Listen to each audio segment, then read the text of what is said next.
ও, তোমার টাকা পড়ে গেছে। তাই তো, এই টাকাগুলো তো আমারই। বাবা, বাবু, এই বাক্সটা কি তোমার? আরে এত দামি ফোন, আজ সোনার চেনটা মনে হয় তোমার। আরে না না আঙ্কেল, এটা আমার না, এটা তো মেয়েদের চেন। এটা অন্য কারোর হবে, যার পড়ে গেছে সে এসে নিয়ে যাবে। তা ব্রাদার, কি কাজ করো তুমি? আমাদের ফ্যামিলির একটা পুরনো বিজনেস আছে। আরে বাহ, বাবা তো ঠিকই বলেছিল। তুমি তো বেশ সুন্দর দেখতে। সত্যি তুমি খুব সুন্দর। তোমাকে নিজের বউ বানাতে হলে কি করতে হবে আমাকে?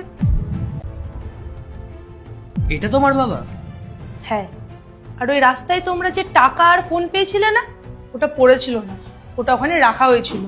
ওটা একটা টেস্ট ছিল, তোমরা দুজন ওই টেস্টে ফেল করেছো। শুধু রোহানি ওই টেস্টে পাশ করেছে। তাই তোমরা দুজন এখান থেকে যেতে পারো, আর বেরিয়ে যাও এখান থেকে।